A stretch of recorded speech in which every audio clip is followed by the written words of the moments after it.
చెప్తున్నాడంటే, దావీదు భక్తుడు చెప్తున్నాడు, ఏమంటున్నాడంటే, ఆయన నా సహోదరుల నిమిత్తము, నా సహవాసుల నిమిత్తం. సహవాసము చాలా ప్రాముఖ్యమైనది.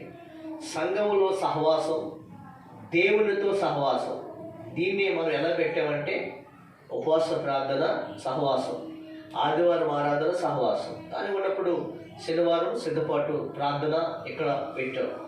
దీనన్నిటికంటే ప్రాముఖ్యమైనది ఏంటంటే, మన ఇంటిలో పరిశుద్ధుల సహవాసం. అది అపొస్తలుడు దేవుడే మార్తమ్మ ఇంట్లోకి వెళ్ళి అందరిని పిలిచి అక్కడ ప్రార్థన పెట్టాడు. ఇంట్లో సహవాసం, దేవుడితో సహవాసం. దానికోసారి మనం ప్రార్థన పెడతాం కదా, ఇది బైబిల్లో క్రమశిక్షణ. ఇంట్లో ప్రాకారంలో నెమ్మది, ఇంట్లో క్షేమం, వీటన్నిటి కలగలిపి ఉన్నదాన్ని క్షేమం అంటారు. జాగ్రత్తగా వినండి. ఒకరోజు 2 బాతులు, ఒక కుందేలు ఎప్పుడు స్నేహంగా ఉండేవట. ఈ బాతులు ఎప్పుడు చెరువులో ఉండేవి. వస్తున్నది. ఈ బాతులు ఎప్పుడు ఎలా ఉండేవి? చెరువులో ఉండేవి. ఈ కుందేలు ఒడ్డున ఉండేది. కుందేలు బయట ఉన్న ఆహారం నేను పెట్టేది, బాతులు తీసుకొచ్చి పెట్టేది. ఈ బాతులు చేపలతో ఉన్న చెరువులో ఉన్న వాటిని తీసుకెళ్ళి నేను పెట్టేది, కుందేలు పెట్టేది. ఈ విధంగా స్నేహం వాళ్ళకి ఏర్పడేది. యాక్చువల్గా నీటిలో ఉన్న దానికి, ఒడ్డున దానికి స్నేహం కుదరదు. అంటే మన దేనితో స్నేహం చేయాలి అంటే, స్నేహం అనేది దాని సహచరులతో స్నేహం చేయాలి. ఏది? కుందేలు అంటే తన సహచరులతో స్నేహం చేయాలి. కానీ ఇదేం చేస్తుందంటే, బాతులతో స్నేహం చేస్తుంది. ఈ బాతులు కూడా చక్కగా తెచ్చున్నాయి. ఒకరోజు చెరువు ఎండిపోతుంది, ఆహారం లేదు, నీళ్ళు లేదు. అప్పుడు ఈ బాతులు ఏమని అంటే, మిత్రమా, మేమున్న చెరువు ఎండిపోతుంది, ఎక్కడ నీళ్ళు లేవు, కాబట్టి మేము పక్కన నదికి వెళ్ళిపోతున్నాం. మేము ఆ దరికి వెళ్ళిపోతే, ఈ నది ఆ దరికి వెళ్ళిపోతే అక్కడ చాలా లోతైన నీళ్ళు ఉన్నాయి అని చెప్పని, అక్కడ మాకు ఇస్తారమైన ఆహారం దొరుకుతుంది, మీరు కూడా రండి అని చెప్పని అంది. మిగతా కుందేళ్ళు అనేవలే, మనకి ఆ నీళ్ళలో నువ్వు ఈదలేవు కదా, నువ్వు వెళ్ళలేవు కదా, వాడితో ఏంటంటే వాళ్ళు నా మిత్రులు, కాబట్టి నేను కూడా వాడితో వెళ్తాను, నాకు సమృద్ధిని ఆహారం అంటే ఏం ఆహారం? చేపలు దొరుకుతాయి అని చెప్పాను అంతే. ఇది ఎంత చెప్పినా వినిపించుకోలేదు. ఈ బాతులు మా సహవాసం వచ్చిన ఈ కుందేలు ఏం చేసిందంటే, మరి ఎలా తీసుకెళ్తారు మమ్మల్ని? కుందేలు అడిగేది. ఏమలేదు, మేము ఇటుపక్క ఉంటాము, మా మీద చెరొక కాలేసు, మీరు కూర్చుంటే చాలు, ఈ నది అద్దానికి మేము వెళ్ళిపోతాం, అక్కడ మాకు అంత ఆహారం ఉంటుంది అని చెప్పారు. సరే, అప్పుడు ఈ బాతులు కుందేలు ఆ ఇంటికొచ్చే నుంచి కొంచెం ముందుకు వచ్చి నది దగ్గరికి వచ్చి ఆ చివరికి వెళ్తే ఆహారం దొరుకుతుందని ఈ కుందేలు ఈ 2 బాతుల మీద ఎక్కి కూర్చుంది. ఏమి మీద కూర్చుంది? ఈ 2 బాతుల మీద కూర్చుంది.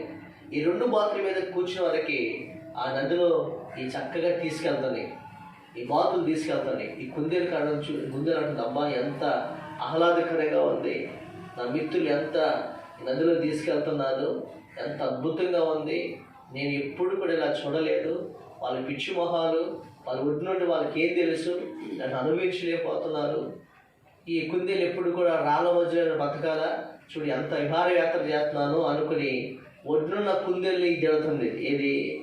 ఈ బాతుల మీద వెళ్ళినటువంటి కుందేలు. అలా వెళుతూ ఉండగా ఈ కొంచెం లోతుకి వెళ్ళిన తర్వాత ఈ బాతులకి చేపలు పైకి కనబడుతున్నాయి. ఏం కనబడుతుంది?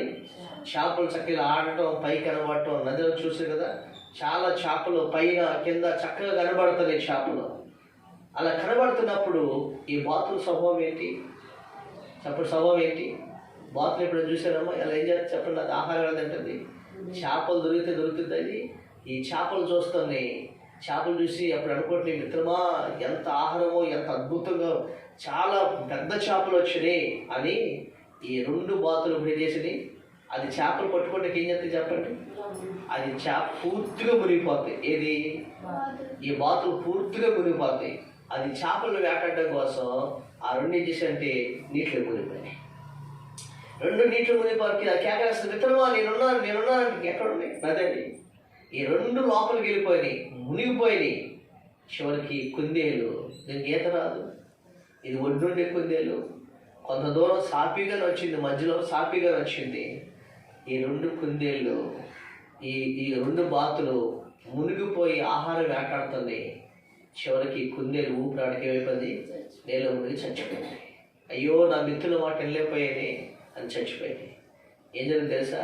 ఇది ఆహారం వేటాడుకుంటూ తింటూ ఈ మునిగి ఆ చివరికి వెళ్ళి అప్పుడు పైకి లేచి, అరే మన మిత్రుడు ఉన్నాడు ఏమైపోయాడురా అని అప్పుడు వెనక్కి తిరిగి చూస్తే మిత్రుడు ఏమైపోయి చెప్పండి, ఆ వాగులో కొట్టుకొస్తూ చచ్చిపోయాడు. జాగ్రత్తగా ఈరోజు దావీదంటాడు, మనం సహవాసం, వేటితో సహవాసం, ఎవరితో సహవాసం, దేనితో సహవాసం. ఈరోజు మనం చేసే సహవాసం అది మన జీవితాన్ని నిర్ణయిస్తుంది. జ్ఞానులు సహవాసం చేయవాడు జ్ఞానము గల అవుతాడు, మూర్ఖులు సహవాసం చేయవాడు మూర్ఖుడు అవుతాడు. అనగా ఈరోజు తాగుబోతులు ఉన్నారు ఇక్కడ, తాగుబోతులతో సహవాసం చేస్తే వాడు ఏమవుతాడు? తాగుబోతుడు అవుతాడు. లోకానుసారం ఉండే వాళ్ళతో సహవాసం చేస్తే వాళ్ళు ఏమవుతారు? లోకస్తులే అవుతారు. అలాగే మనం వేటి సహవాసం చేస్తామో వాటితోనే మనం అవుతాం. ఈరోజు ఈ విషయంలో దావీదు చెప్తున్నాడు, చివరికి కుందేలుకి నెమ్మది లేదు, కుందేలు చనిపోయింది, ఈ బాతులు మాత్రం హ్యాపీగానే ఉన్నాయి. ఈరోజు ప్రభు చెప్పాడు, నీ ఇంటిలో నెమ్మది ఉండాలంటే, నీ జీవితంలో నెమ్మది ఉండాలంటే, నీ బ్రతుకులో క్షేమం ఉండాలంటే మనం ఎవరితో సహవాసం చేయాలి? దేవునితో.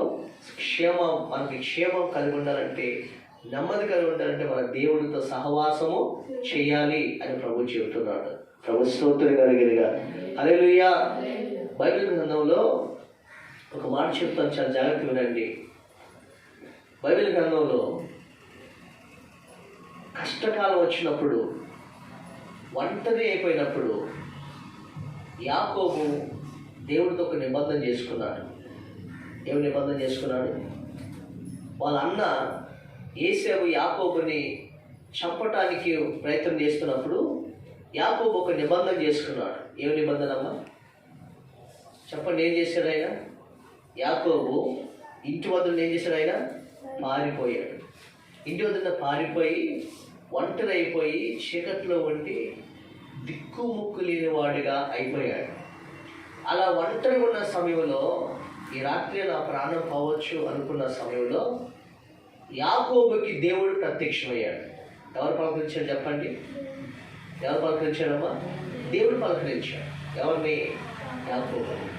అప్పుడు యాకోబుతో ప్రభు అంటాడు, యాకోబు ఏమైనా అర్థం చేశాడు తెలుసా? యాకోబు, నువ్వు కుడి తట్టికి 35వ అధ్యాయం ఆదికాండంలో ఉంటుంది కదా, ఆ మాట చదవబెడతారు కదా. నువ్వు కుడి తట్టికి ఎడమ తట్టికి చదవండి, చదివందించండి త్వరగా తీసి ఆ మాటని.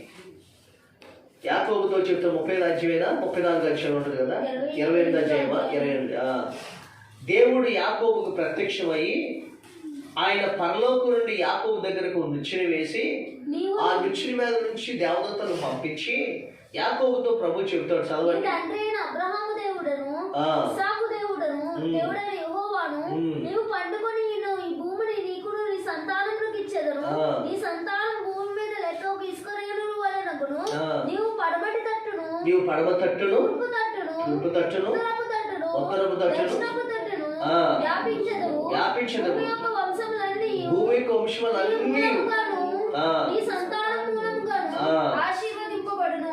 ఇదిగో నేను నీకు తోడైయుండి వెళ్ళు ప్రతి స్థలమందు నిన్ను కాపాడుచు ఈ దేశమునకు నిన్ను మరలా రప్పించెదను. నేను నీతో చెప్పునది నెరవేర్చు వరకు నిన్ను విడువనని చెప్పగా యాకోబు దేవునికి స్తోత్రం. దేవుడు ఏం చెప్పాడు యాకోబుతో? చెప్పండి, ఏం చెప్పాడు దేవుడు యాకోబుతో?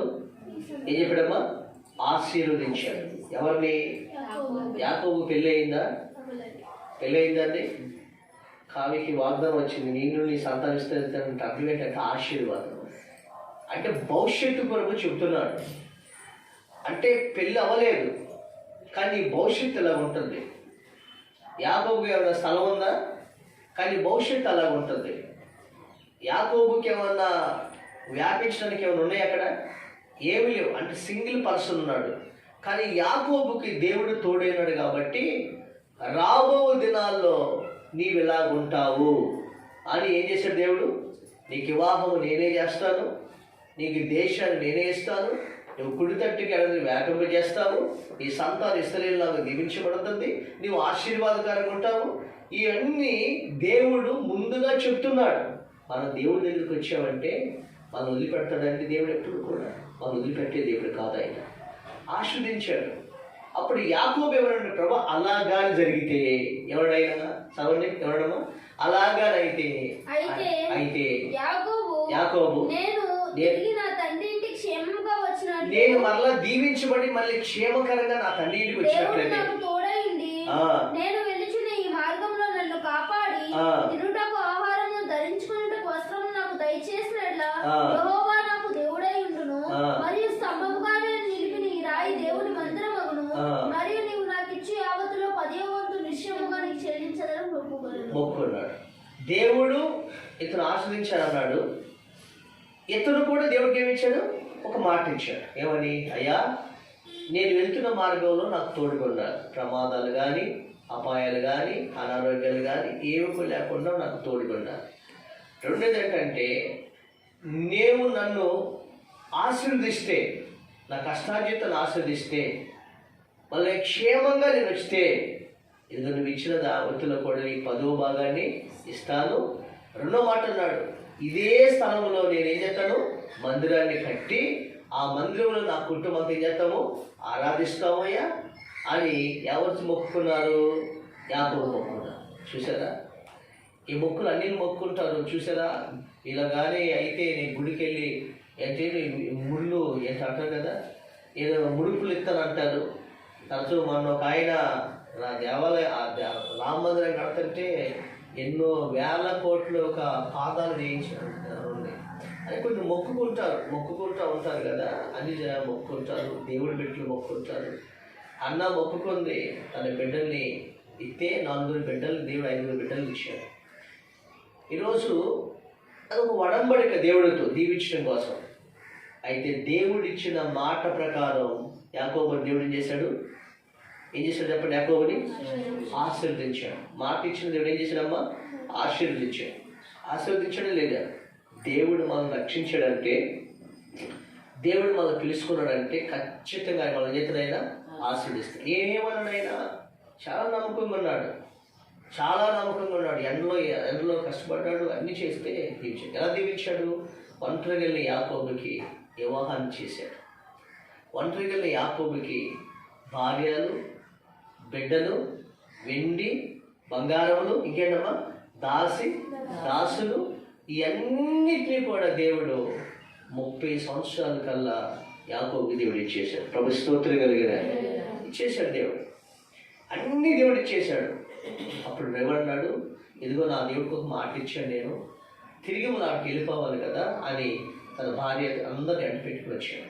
వచ్చిన తర్వాత అక్కడికి వచ్చిన తర్వాత దేవుడు అతను ఆస్వాదించాడు. ఆశ్రయించిన స్థలంలో రాత్రంతా ప్రార్థన చేశాడు. జరిగినది ఏంటయ్యా అంటే ఎక్కడే ఉంది. ఏమంటే మరి బేతెలకు వచ్చాడు. ఆయన ఒకప్పుడు పడుకున్న 30 సంవత్సరాల క్రితం ఒంటరిగా ఉన్న స్థలానికి వచ్చాడు. అక్కడ మందిరం కడతాన్నాడు, అక్కడ దేవుడికి చేస్తానన్నాడు, ఎన్ని చేస్తానన్నా యాకోబు ఏం చేశాడంటే, ఏం చేశాడమ్మా, ఆయన ఏం చేశాడు తెలుసా, సుక్కోతు అనే ప్రాంతానికి వెళ్ళిపోయాడు. ఎక్కడికి వెళ్ళిపోయాడు, సుక్కోతు అనే బేతెలకి వెళ్ళవచ్చు. ఎక్కడికి వెళ్ళాడు, సుక్కోతు అనే ప్రాంతానికి వెళ్ళి అక్కడ సుక్కోతు ప్రజలతో ఏం చేస్తాడు, సాంగత్యాన్ని ఏర్పరచుకున్నాడు. ఏ ప్రజలతో, సుక్కోతు ప్రజలు ఎవరమ్మా, సుక్కోతు ప్రజలు ఎవరు, దేవుడి బిడ్డలా, అక్కడ మందిరం అంతా ఇలా దేవుడి గురించి తెలుసా, మరి ఎవరు వాళ్ళు వినండి. అలాంటి వారి దగ్గరికి వెళ్ళి తండ్రి అక్కడ గుడారాలు వేసుకుని పాకలు వేసుకుని వాళ్ళతో జీవిస్తూ ఉన్నాడు. ఇప్పుడు నేను చెప్పిన పాయింట్ ఏంటంటే, ఇప్పటివరకు యాకోబుకి నెమ్మది ఉంది, ఇప్పటివరకు యాకోబుకి ఏముంది, క్షేమం ఉంది, ఇప్పటివరకు యాకోబుకి సమృద్ధి ఉంది, ఉందా లేదా? సమృద్ధి ఉంది. అయితే ఈ రోజు నేను చెప్పే మాట ఏంటంటే 35 అధ్యాయంలో చూడండి, 1వ వచనం. ఆదికాండం 35 1వ వచనం చదువుతారుగా. యెహోవా దేవుడు యాకోబుతో నీవు లేచి, అది కాదు 34 అధ్యాయమా. అప్పుడు యాకోబు షిమ్యోను లేవిని చూచి, మీరు నన్ను బాధపెట్టి 34 అధ్యాయం 1వ వచనం. 34 దీనా లేయా యాకోబును కన్న కుమార్తె అయిన దీనా. 34 అధ్యాయం 1వ వచనం. అది తర్వాత చూడండి, ఫోన్ నాకు అది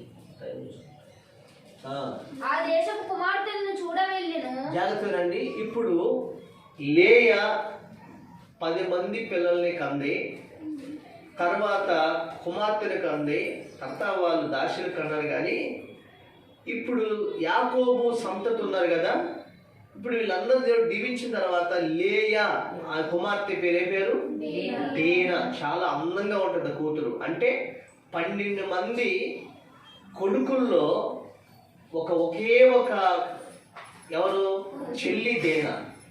ప్రజలా ఎంత బాగా చూసుకుంటారు చెప్పండి. ఇప్పుడు ఇంతమంది సంతానంలో ఒకే ఒక ఆడపిల్ల ఉంటే ఎంత బాగా చూసుకుంటారా? అంత బాగా చూసుకుంటున్నారు, అంత బాగా ఉంది. ఈ దీనా ఏం చేసింది చెప్పండి, చదవమ్మా. ఆ దేశపు పిల్లల్లో దీనా ఆ దేశపు కుమార్తెలను చూడవెళ్ళెను. దీనా ఆ దేశపు కుమార్తెలను చూడవెళ్ళెను. చూసారా? ఏ దేశాన్ని అమ్మా? ఏ దేశం వెళ్ళమన్నాడు దేవుడు? ఏ ప్రాంతానికి వెళ్ళమన్నాడు?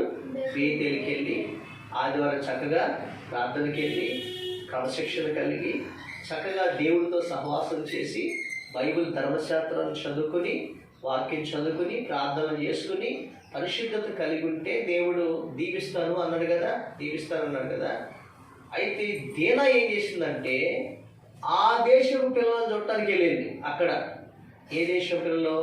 ఆ సినిమా క్యాసెట్ ఉంటే అక్కడ ఒక జాతర లాంటివి జరుగుతూ ఉంటాయి.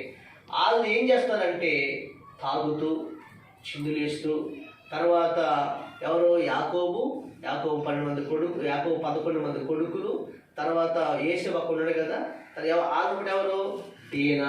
వీళ్ళందరూ కూడా ఏం చేస్తారంటే ఆ సుక్కోతు ప్రాంతంలో అతని రాజు పేరు షికేము. షికేము ఆమెను చూసి ఆమెను పట్టుకొని ఆమెను బలత్కారం చేసి ఆమెను అవమానపరిచాడు. ఎక్కడికెళ్ళింది అమ్మగా? చెప్పండి, ఎక్కడికెళ్ళింది? దేవుని సన్నిధిలో ఉండవలసినటువంటి వీళ్ళు ఇప్పుడు లోకంతో సాంగత్యం చేస్తూ, అందరితో సాంగత్యం చేస్తూ ఆ ప్రాంతానికి వెళ్తే ఒకే ఒక కూతురు కదా. ఇప్పుడు అన్న కొడుకులు తాగుబోతులయ్యాడు, తండ్రి తాగుబోతులయ్యాడు. చివరికి కూతురు జీవితం అయిపోయింది, పాడైపోయింది. అంతే చెప్పారు కదా. అలాంటి స్థితి. మరి దేవుడు యాకోబుని రక్షించాడు కదా. రక్షించిన యాకోబుని ఇప్పుడు యాకోబు గురించి ఒక అద్భుతమైన మాట అంటుంది. 35 అధ్యాయం చదువుకున్నాం కదా నిన్న. యాకోబు 34 అధ్యాయం సువర్ణలో చూడండి. యాకోబు అంటాడు కదా, అప్పుడు యాకోబు షిమ్యోను లేవిని చూసి, మీరు నన్ను బాధ పెట్టి ఏం చేశారు? ఇప్పుడు యాకోబు ఏమయ్యాడు? మీరు నన్ను బాధ పెట్టారు. ఈ దేశ నివాసులైన కనానీయులు పెరిజ్జీయులను అసహ్యులుగా చేస్తున్నారు. ఎలా మారిపోయాడు యాకోబు? ఎంత ఘనంగా దేవుడు చేశాడో, ఎంత క్షేమంగా దేవుడు చేశాడో. యాకోబు ఎలా మారిపోయాడు? చెప్పండి, ఎలా మారిపోయాడమ్మా? ఎవరి మధ్యలో? ఆయన మన బంధువులు ప్రభుని నమ్ముకోలేదుగా, మన చుట్టాలు ప్రభుని నమ్ముకోలేదుగా, మన చుట్టుపక్కల ప్రభుని నమ్ముకోలేదు కదా. వాళ్ళ మధ్యలో ఎలా మారిపోయారంటే, ఏంటో వీళ్ళు బాగానే ఉన్నారు, వీళ్ళు ఎవరున్నారు, ఎలా మారిపోయారంటే, ఇలా తయారైపోయారంటే అని యాకోబు ఏం చెప్తే చక్కగా తన కుమార్తె ఇలా వాడు ఇలాగా తన జీవితాన్ని అక్కడ తీసుకురాని పెట్టేసింది. యాకోబు తాగుబోతుడు అయిపోయాడు. చివరికి యాకోబు భార్యలు ఏం చేశారు చదవండి. అసహ్యం అయిపోయాడు, బాధ పెట్టబడ్డాడు. తర్వాత ఇంకో మాట చదవమ్మా, ఇంకో మాట ఉంది కదా అక్కడే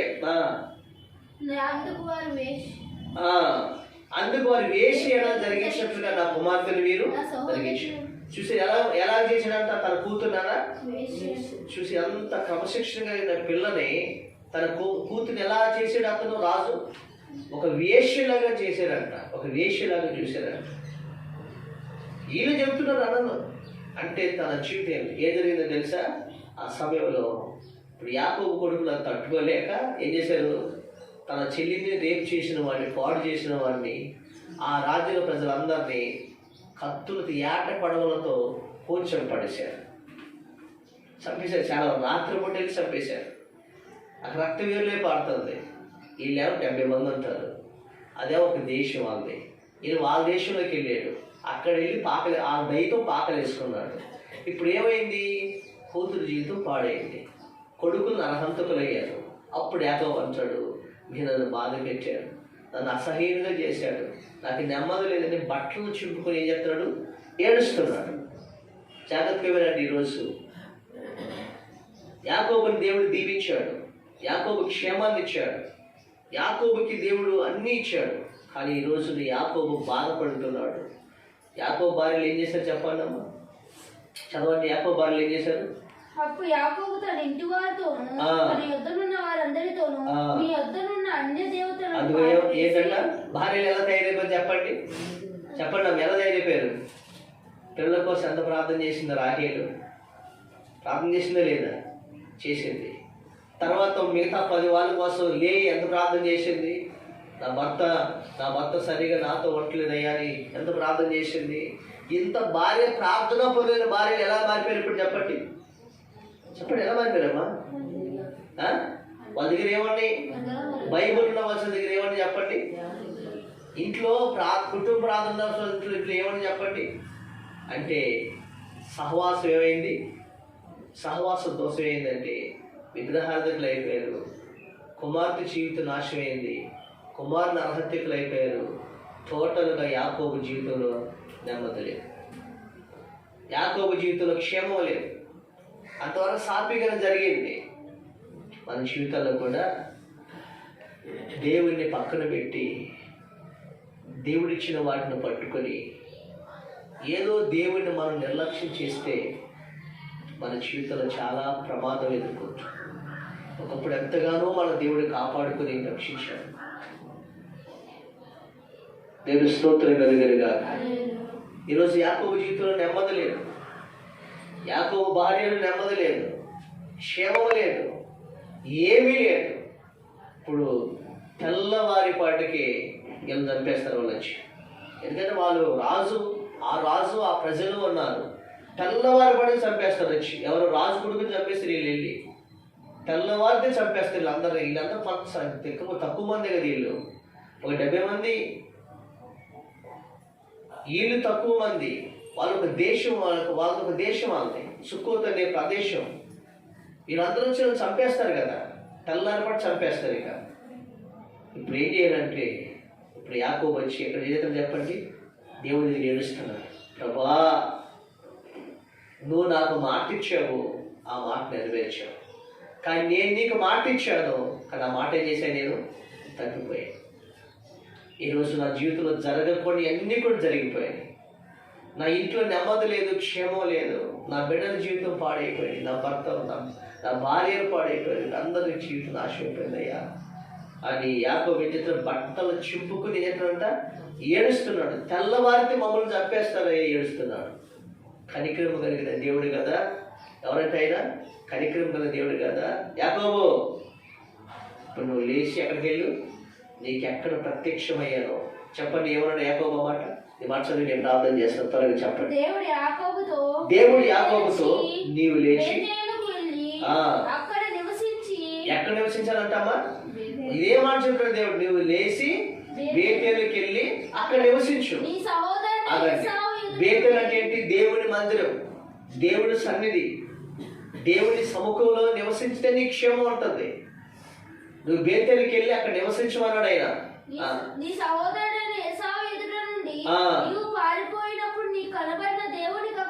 ఒకప్పుడు పారిపోయిన జీవితం ఎవరిది? యాకోబుది. అక్కడ ఏం వెళ్ళి బలిపీఠం కట్టాలి. అక్కడ వెళ్ళి బలిపీఠం కట్టి ప్రార్థనలు, ఆరాధనలు అక్కడ నీ కుటుంబంతో చేయాలి, అక్కడ సహవాసం చేయాలి. అప్పుడు చెబుతున్నాడు, చదువు.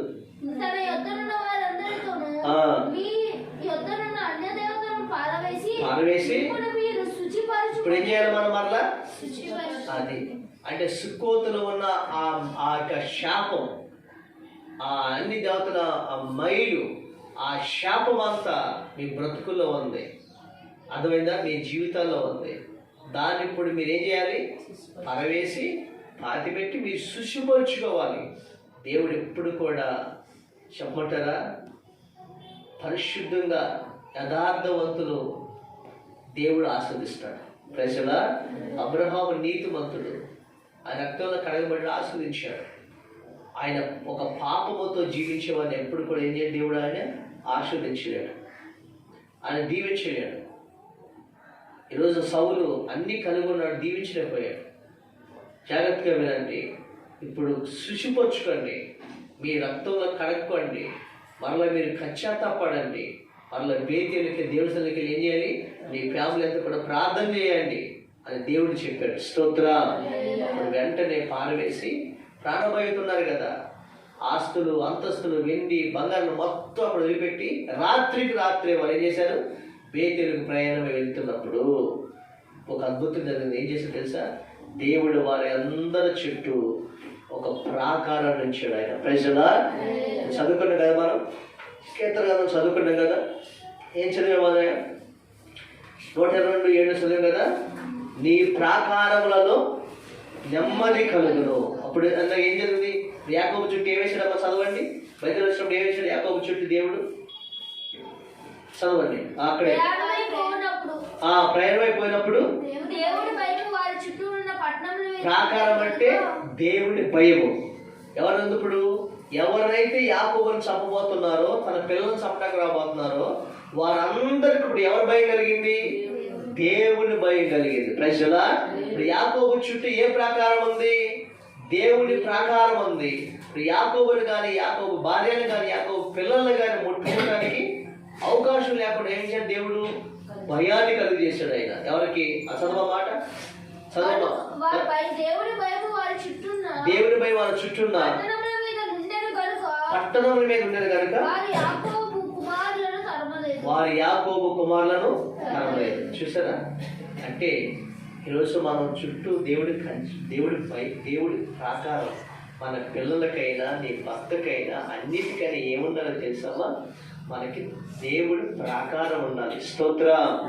ప్రాకారం ఉండాలి, దేవుడి కాపుదలు ఉండాలి, మనకి ప్రాకారం ఉండాలి. ఈరోజు అది కోల్పోయారు వాళ్ళ జీవితాల్లో. మళ్ళీ రెండవది ఏమన్నాడంటే ఆడికి వెళ్ళి బలిపేట కట్టమన్నాడు ఆయన. మళ్ళీ వెళ్ళి అక్కడ ప్రార్థన చేయమన్నాడు.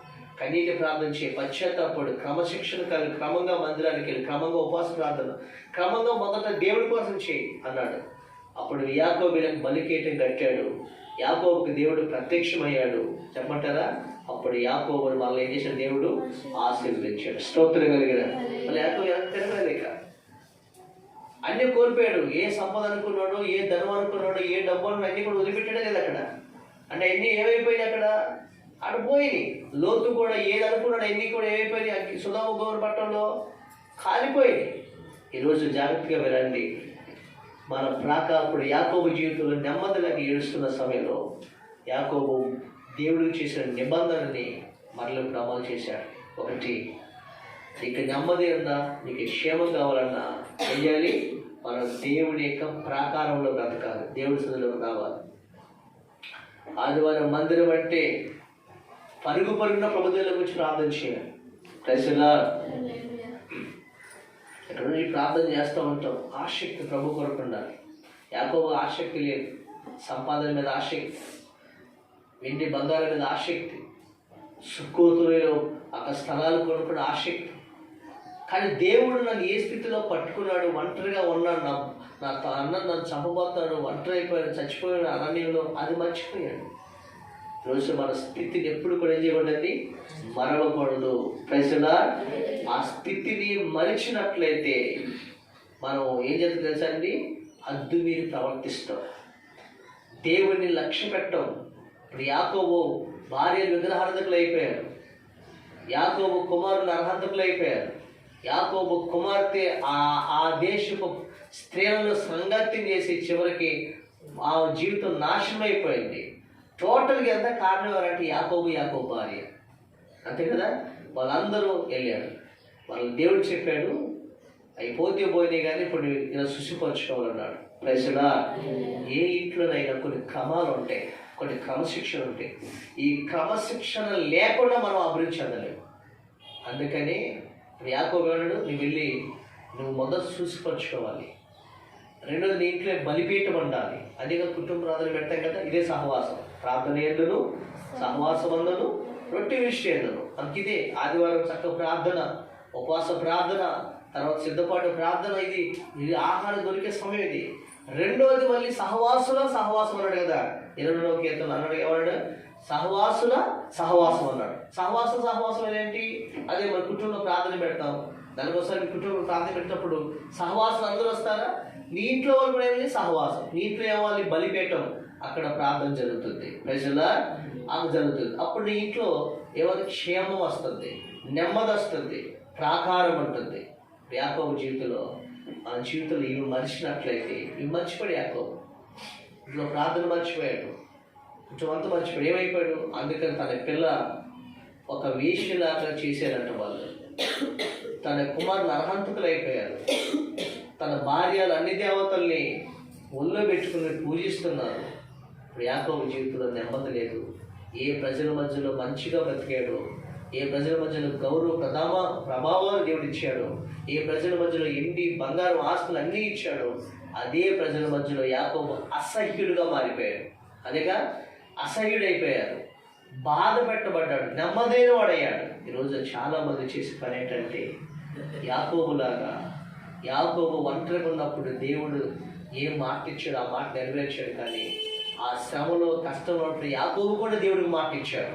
అయ్యా ఇదిగో నేను వెళితే తోడుకుంటే ఇక్కడ ఒక మందిరం ఏర్పాటు చేస్తానయ్యా, ఆ మందిరంలో నా కుటుంబం ఆరాధిస్తామయ్యా, నువ్వు నాకు ఇచ్చిన యావత్తులో 10వ భాగాన్ని ఇస్తానయ్యా, ఇక్కడే నీకు ఆలయాన్ని కడతామయ్యా అన్న పెద్ద మనిషి ఏం చేశాడు చెప్పండి? నేను దేవుడి కొరకు వెళ్తానయ్యా. పెద్ద మనిషి ఏం చేశాడంటే, దేవుడు అన్నీ తీర్చిపోయిన తర్వాత సుక్కోతులోకి పోయాడు. సుక్కోత్ అంటే సంపద, సుక్కోత్ అంటే సుఖభోగాలు, లోకం, ఇవన్నిటిని కూడా చేశాడు. ఎంతకాలం ఉన్నా చెప్పండి, ఎన్ని సంవత్సరాలు ఉన్నారో మనకు తెలియదు, కానీ సమస్తాన్ని కోల్పోయారు. ప్రజలా ఒకప్పుడు యాకోబు ఇంట్లో ఏముండేది? ప్రార్థన ఉండేది. ఒకప్పుడు యాకోబు తన భార్య ఎలాగుండేవాళ్ళు? ఎలా ప్రార్థన చేసింది? కన్నీరు కాచి తన భర్త వేదన పడుతుంటే, తన భర్తని రాయకపోతుంటే చూడండి, బిడ్డకు పేరు పెట్టేది. నా భర్త నన్ను అత్తుకుంటాడు, నా భర్త నన్ను ఇలా శార్థిస్తాడని బిడ్డకి ప్రార్థన చేసింది. రాహేలు 40 సంవత్సరాలు పిల్లలు లేకపోతే ఏడ్చి కన్నీరు కాచి ప్రార్థన. ఇప్పుడు ఆ ప్రార్థనలు ఏమైపోయినాయి? అన్ని దేవతలు సేవిస్తున్నారు. ఇవన్నీ కూడా కారణం ఏంటి తెలుసా? దేవుడి క్రమశిక్షణ తప్పితే, అక్రమంగా నా మార్గం నడిస్తే చివరికి అన్నీ పోగొట్టుకున్నారు. ఎవరు? యాకోబు సంతతి వారు. ప్రజలా అవమానపాలు అయిపోయారు. క్షేమాన్ని పోయింది, నెమ్మది పోయింది, సమస్తాన్ని పోయింది. ఏదైనా ప్రభు ఇచ్చేది ఒక మాట అంటాడు, పోలంటాడు. ఒకరిని హెచ్చించాలన్నా, ఒకరిని తగ్గించాలన్నా అది ఎవరి చేతిలో చెప్పండి? దేవుడి చేతిలో. ప్రజలా దేవుడి చేతిలో ఉంది. ఒకరి దేవుడు ధనమైన ఘనతలని ఇది ఇవ్వాలన్నా దేవుడి చేతిలో ఉంది. ఆ దేవుడిని మోసం చేసేది ఎవరండి? యాకోబు.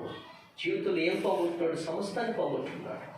ఎప్పటికీ కూడా దావీదంటాడు, ఏమయ్యా అయ్యా, ఇదిగో అయ్యా, నన్ను ఎంతగా హెచ్చించటకు నేను ఎంతటి వాడిదయ్యా, నేను ఎంత, నా కుటుంబం ఏ పాటిదయ్యా అని తన మందిరం కోసం ఎన్నో మనుగులు సంఘం అంతా కూడా కూడబెడితే, తన సొంతమైన నా సొంతమైన దాని కొన్ని వేల మనుగులు బంగారాన్ని ఇచ్చి తన కుమారుడైన సొలొమోను చేత దేవాలయాన్ని కట్టిస్తే, ఈరోజు మందిరం కొరకు చేస్తే దావీదుని తరతరాలు ఏం చేశాడు? ఆశీర్వదించాడు. స్తోత్రం. ఈ క్రమశిక్షణ మనం పొందుకోవాలి. ఎందుకో తెలుసా? ఏ మనిషినా యాకోబు అనుకున్నాడు, నాకు ధనం ఉంది కాబట్టి, నాకు ఇంటి బంగారం పశువులు అన్నీ ఉన్నాయి కాబట్టి నెమ్మదిగా బతుకుతాను అనుకున్నాడు. యాకోబు అనుకున్నాడు, ఇక నేను వీళ్ళందరితో నాకు అండబలం, నాకు నా బంధువులు ఉన్నారు కాబట్టి అండబలం, నాకు సుక్కోతు రాజు ఉన్నాడు కాబట్టి, వీళ్ళందరూ ఉన్నారు కాబట్టి ఇక నేను హ్యాపీగా నాకు ప్రాకారంగా ఉంటాడు అనుకున్నాడు. ఎవరు? యాకోబు. ఇక నాకు నా బిడ్డల సహవాసం తన స్నేహితులు ఉన్నారు కదా, తన ఫ్రెండ్స్ ఉన్నారు కదా, వాళ్ళందరూ నా బిడ్డకి సహవాసంగా ఉన్నారు అని అనుకున్నారు. అని దేవుడి సహవాసాన్ని వదిలిపెట్టారు, దేవుడి యొక్క దాన్ని పద్ధతులు వదిలిపెట్టారు, దేవుడి క్రమాలు మొత్తం వదిలిపెట్టారు. ఎవరు అండగా ఉంటారు అనుకున్నారో వాళ్ళే తన కుమార్తె జీవితం ఏం చేశారు? నాశనం చేశారు. ఎవరు తోడుగా, ఎవరు అందులో నేను బ్రతకాలనుకున్నాడో వాళ్ళే యాకోబుని బాధ పెట్టి అసహ్యుడిగా మార్చారు. ఎవరిని బలాన్ని చూస్తున్నైతే యాకోబు అక్కడికి వెళ్ళిపోయాడో, ఆ ఏ ఆస్తి అయితే కాపాడుకుని పెంచుకుందాం అన్నాడో అవన్నీ కూడా అక్కడ ఏమైపోయి మొత్తం వదిలిపెట్టి కట్టుకున్న బట్టలతో రావాల్సి వచ్చింది. కారణం ఏంటి చెప్పమంటారా? దేవుడు మనకు తోడుగా ఉంటే ఏదైనా మనం చేయగలము. కలిసినా దేవుడు లేకుండా మనం ఏమి కూడా చేయలేము. క్షేమము లేదు, క్షామం వచ్చింది. ఈరోజు వాక్యం ఇచ్చిన దేవుడు బిడ్డలు మీ అందరూ కూడా జ్ఞాపకం చేసుకోండి. దేవుడు యాకోబు లాస్ట్లో చేసిన నిబంధన ఏంటంటే భార్య బిడ్డలందరితో చెప్పాడు, మనం లేచి బేతేలుకి వెళ్దాం, దేవుడి సన్నిధికి వెళ్దాం. అప్పుడు ఏ విధంగా నేను ప్రార్థన చేశాను, ఏ విధంగా కన్నీరు కాచి వంటలు కళ్ళకన్నాను, దర్శనాలు కన్నాను, యథార్థంగా ఉందాం. రెండోది, మీ దగ్గర అన్ని దేవతలు పారవేయండి. విగ్రహాలు చేయకపోయిన వాళ్ళ మనసు ఏమని చెప్పండి. వాళ్ళ ఆచారాలు సుఖోతులు అన్నీ ఇప్పుడు వాళ్ళ దగ్గరే ఉన్నాయి. పారవేశారు అంతే కదండి. అయినా పారవేశారు. అవన్నీ కూడా దెయ్యాలే కదా. అపొస్తలుడైన పౌలు ఇప్పుడు ఏమన్నాడు? మీరు విగ్రహములు కల్పిస్తున్నారు కానీ మీరు దెయ్యములు కల్పించి తింటున్నారు అన్నాడు ఆయన. అన్నాడే లేదా? దెయ్యం ఏం చేస్తుంది చెప్పండి? కెరసిన ప్రాంతంలో వ్యక్తిని దెయ్యం ఏం చేసింది? అనగా ఆ విధంగా చేశారు. ఇలా దెయ్యాలాగా అయిపోయారు చివరికి వాళ్ళ జీవితాలు. ఇప్పుడు యాకోబు మనం చూసిపరుచుకున్నాం, పాతి పెట్టండి అని చెప్పి ఇప్పుడు పరిశుద్ధపరచుకుని ప్రభు దగ్గరికి వచ్చారు. స్తోత్ర. ఈరోజు నువ్వు కూడా, మనం కూడా బేతేలు అనగా మనకు అర్థమేంటి తెలుసండి? పరలోక రాజ్యం. మనం బ్రతికే యాకోబు అనుకున్నాడు, ఇదంతా చాలా అనుకున్నాడు, కానీ అసలు కావాల్సిన ఏంటి? పరలోక రాజ్యం. ఆ పరలోక రాజ్యం మనకు లేకపోతే ఎంత కష్టపడి రక్షణ పొంది బాప్తిసం పొంది అన్ని జనాంగాల మధ్యలో ప్రత్యేకించబడింది కూడా ఏమిటంట? ప్రశ్న. అలా ఒక మనిషి ఎదగాలంటే సహవాసం ఖచ్చితంగా ఉండాలి. అందుకని ఆదివారం ఆరాధన ఏంటి, శుక్రవారం ఉపవాస ప్రార్థన, మనకు అవకాశం ఉంది కాబట్టి శనివారం ఇక్కడ చక్కగా ఈ ప్రార్థన. దేవుడు మనకి ఎంత అవకాశాలు ఇస్తున్నారో గమనిస్తున్నారా? సమయము దేనికోసం ఖర్చు పెడుతున్నావో ప్రతిదీ కూడా లెక్క చెప్పాలి. ఒక క్యాండిల్ వెలిగించామనుకోండి, ఆ క్యాండిల్ వెలుగుతూనే ఉంటుంది. నేను దేవుడు వెలిగించాడు. ఆ క్యాండిల్ వెలిగించిన తర్వాత ఆ క్యాండిల్ అనేకులకి ఏమివ్వాలి? వెలిగినవా? నువ్వు ఎంతమంది ప్రభువుకు సాక్ష్యం చెప్పావా? ఎంతమందిని ప్రభు నడిపించావు? ఇది ప్రభు చెబుతున్నాడు. దీపం వెలిగించి తను కొంచెం కింద పెడితే అది ఎవరికి వెలిగిస్తుంది? ప్రభు చెప్తాడు. యోనాని వెలిగించి నినివే పట్టణానికి వెళ్ళమంటే పడుకున్నాడు. చివరికి నిష్ప్రయోజనమైంది. నీ ద్వారా అనేక రక్షించబడని వెలిగించాడు. కానీ అది యాకోబు మర్చిపోయాడు. ఒక దేశాన్ని చేయాలనుకున్న దేవుడు. రెండోది, క్యాండిల్ ఎప్పుడు కూడా నువ్వు ఇలా వంచండి. క్యాండిల్ని ఇలా వంచినప్పుడు మంట ఎలా ఉంటుంది? ఇలా వంగి ఉంటుందా? వంగు ఎలా ఉంటుంది? స్ట్రైట్గా ఉంటుంది. ఇలా వంగినా స్ట్రైట్గా ఉంటుంది, ఇలా వంగినా స్ట్రైట్గా ఉంటుంది. ధనం వచ్చినా, ఆశలు వచ్చినా, ఏది వచ్చినా మన క్రమశిక్షణలో, మన పద్ధతుల్లో దేవుళ్ళు మొట్టమొదటి ఏ విధంగా ఏం చేసో అట్లన్నింటిలో మనం స్ట్రైట్గా ఉండాల్సింది. ప్రజలా అవి లేకుండా నీ జీవితంలో ఏది సాధించలేవు. గమనించండి. క్రమాలు పెంచినాయన యాకోబు మొక్కుడు పోయిందిగా. మరి ఏదో దీని వస్తే మనం పక్క వంగిపోవటం, ఇది వస్తే చూసుకోవటం, లోతు భార్య వెళ్ళినట్టుగా, అది కాదు మన ఆత్మీయ జీవితం అంటే. ఇంకా ప్రభు కొరకు నిలబడాలి. సావుకుడికి, సంఘానికి నిలబడి నేను చేయాలి ఈ కార్యక్రమాలన్నీ కూడా. దేవుని స్తోత్రం కలిగినగా ప్రజలా నేను చేయాలి అని మనం సైడ్ నిలబడాలి. ఒకటి కాంతిని వాళ్ళు నిలబడాలి. మూడో చెప్పటారా, ఆ క్యాండిల్ అది నీవు ఆ క్యాండిల్ని వాడుకున్నా వాడుకోపోయినా ఏమని చెప్పండి, అది ఏం చేసినా చేయకపోయినా అది క్యాండిల్ కరిగి ఏమైపోయింది? కరిగిపోతుంది. ఈరోజు నీకు ఇచ్చిన సమయాన్ని నువ్వు దేనికి వాడుకున్నా, ప్రార్థనకు వాడుకోకపోయినా, దేవుడి సరికి రాకపోయినా, నీ గురించి ప్రభుకి ఏం చేయకపోయినా అది సమయం మాత్రం ఆగదు. సమయం ఆగదు, వయసు ఆగదు. వయసు ఆగిద్దా? మన వయసు ఆగదు. చివరికి ఏమైపోతుందో తెలుసా? ఆ క్యాండిల్ ఆరిపోయిందో ఏదో ఒక రోజు మనం ఆరిపోతాం. ప్రజలా ఆరిపోయినప్పుడు ప్రభు అడుగుతాడు, నువ్వేం చేశావు? నువ్వేం చేసావు నా కోసం? నా కోసం ఏం చేశావు? ఏం చేయగలిగావు? ప్రభు అడుగుతాడు. మన స్వార్థం కోసం ప్రార్థన చేస్తాం, మన స్వార్థం కోసం బ్రతకటం కాదు. ఈరోజు మనం అనేకులు వెలిగించే వారిగా ఉండాలి. యాకోబుకు అదే ప్రభు చెప్పాడు, నిన్ను ఒక దేశానిగా చేస్తానని చెప్పాను కదా, నిన్ను ఒక దేశంగా చేస్తానని చెప్పాను కదా, మరి నువ్వేంటయ్యా సుక్కోతికి వెళ్తానన్నావు అని చెప్తే ఇప్పుడు యాకోబు తెలుసుకుని వచ్చాడు.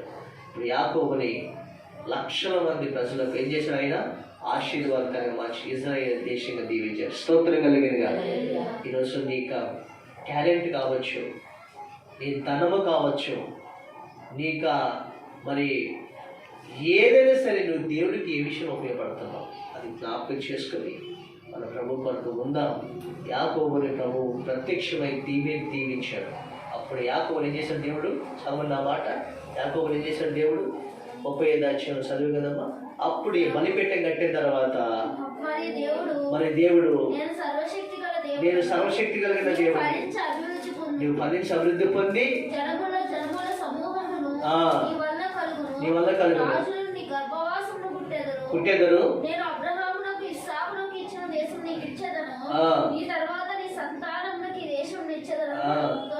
దేవుడికి స్తోత్రం కలిగినగా.